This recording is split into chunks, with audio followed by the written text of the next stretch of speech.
l'Égypte correspond au principe de libération. Mais c'est aussi une histoire. Et derrière cette histoire, il va y avoir quatre grands exils qui se développent au fur et à mesure par rapport à quatre grands empires, et chaque chose a un sens singulier. Et ce que Manitou pose la question, pour nous, ici, dans le monde que nous vivons, il faut comprendre à quelle période de l'histoire nous faisons partie. On n'est pas coupé du processus historique global. Donc, plusieurs fois, je vous ai parlé dans la démarche du Ramchal qu'il y a ce qu'on appelle un tikkun pratit, personnel, une réparation personnelle. Donc, un travail que je fais sur moi-même par rapport à ma propre histoire. Et il y a aussi un autre processus qui est ce qu'on appelle un collectif. Donc, quand on est en groupe, on crée un collectif. Donc, il y a un travail qui se fait naturellement à travers un collectif, de réflexion, etc. Et au-dessus de tout ça, il y a ce qu'on appelle un tikkun olam, une réparation universelle. Et ça, c'est l'histoire du monde. Et nous sommes que des électrons, des particules, qui ont du sens, mais qui ont du sens dans un ensemble global qui est le clan, ce qu'on appelle le clan. Et on ne peut pas se couper du clan. Dans les quatre enfants de Pessah, on dit qu'il y a quatre enfants qui viennent se poser des questions. Il y a un enfant qui connaît les quatre questions. Quatre frères. Hein? Ouais.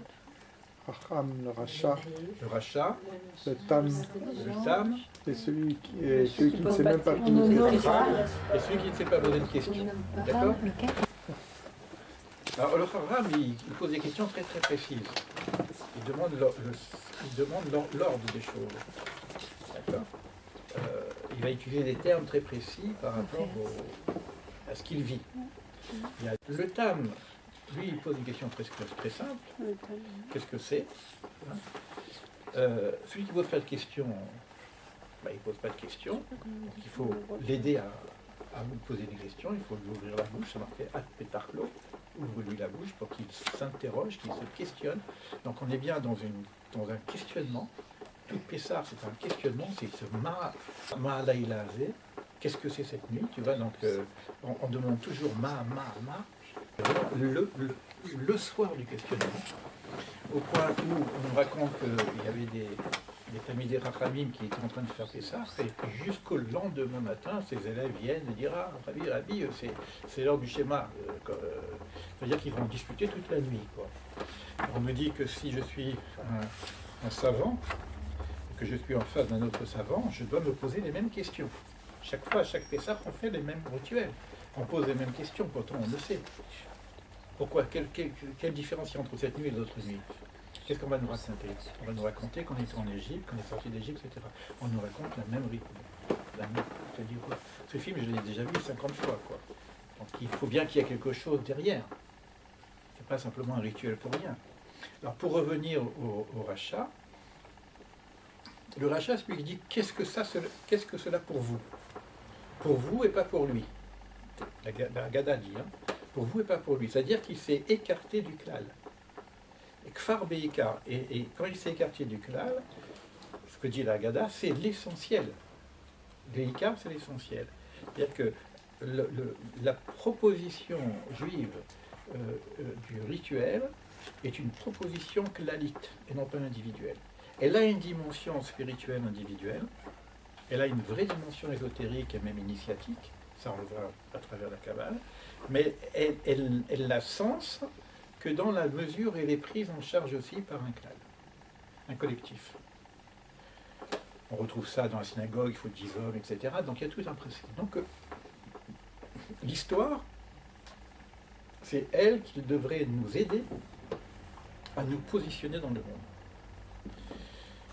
Et maintenant, l'histoire va être découpée en un temps de galoute, un temps d'exil, et puis une ouverture vers ce qu'on appelle Imot HaMashiach, un temps de messianisme, un temps de... Il va y avoir des signes qui vont nous ouvrir vers un changement d'ère, un changement d'époque, et ce sont des signes historiques qui peuvent nous aider à voir si on avance vers ce temps.